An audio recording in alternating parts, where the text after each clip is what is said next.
सर्व शेतकरी मित्रांचं real farming शिवाय या यूट्यूब चॅनलवर तुमचं मनापासून स्वागत आहे। आपण ओमकारविषयी आपल्या या चॅनलवर पेरणीपासून ते आजपर्यंतचे प्रत्येक व्हिडिओ बघितलो, प्रत्येक स्टेज बघितलो। फुल अवस्था म्हणा, पुन्हा शेंग धारणा म्हणा, पुन्हा शेंग पूर्ण भरलेली अवस्था म्हणा, लास्ट अवस्था, सारी अवस्था बघलो। आता सोया काढणीला आलाय। सोयाचं शेंग बघा, सोयाचं हाईट पूर्ण आता तुम्हाला बघता येते, कारण आता पूर्ण पाला गळलेला आहे जवळजवळ। हे बघा, हे ओमकार सीड आहे। हे बघा, हे पूर्ण ओमकार सीड आहे। हे तुम्हाला पूर्ण वावर हिणून दाखवलं मी ऑलरेडी। जे 2-3 स्टेज राहतात, फुलाची अवस्था म्हणा, फळधारणा म्हणा, छटा अवस्था म्हणा, हे पूर्ण आपण असं पूर्ण हिणून सर्व बघितलो। मी फक्त आता शॉर्टमध्ये तुम्हाला थोडक्यात माहिती देण्याचा प्रयत्न करालो।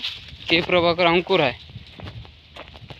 हे बघा, शेंग बघा, हे पहा, हे 2 दाट आहेत, हे सिंगल 1 दाट आहे। जे बी आहे ते सत्य आहे ते आहे। तुम्हाला शेंग कमी या जास्त दाखवण्याचा प्रश्न, एडिटिंग त्याच्यामुळे काय छेडछाड करणार, जे आहे ते सत्य आहे। हे आहे ओमकार सीड। याची हाईट बघा, हे बघा, हाईट बघा, हे बघा, जमीन जशी आहे तसे पीक आहे। ते धुऱ्याच्या कडानं पीक मांडीला आहे जवळजवळ, इथे टोंगळ्याला हाईट आहे याची।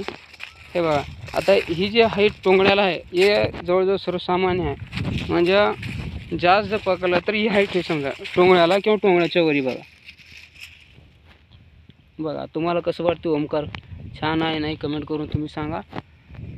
फक्त शॉर्टमध्ये तुम्हाला माहिती देण्यासाठी, शेंग कसा आहे, क्वालिटी किती आहे, दाणे कसे आहेत, मी तुम्हाला जेव्हा सोया धरते आम्ही याचा रिझल्ट काय येते, एकरी किती ॲव्हरेज येते हे पण मी तुम्हाला सांगणार आहोत। सध्या आता फक्त शेंग बघण्यासाठी किंवा हाईट बघण्यासाठी मी तुम्हाला हे दाखवलं आहे। तर शेतकरी मित्रांनो, या यूट्यूब चॅनलवर येऊन व्हिडिओ बघितल्याबद्दल किंवा वेळ दिल्याबद्दल तुमचं मनापासून स्वागत आहे। जय हिंद, जय भारत, जय किसान।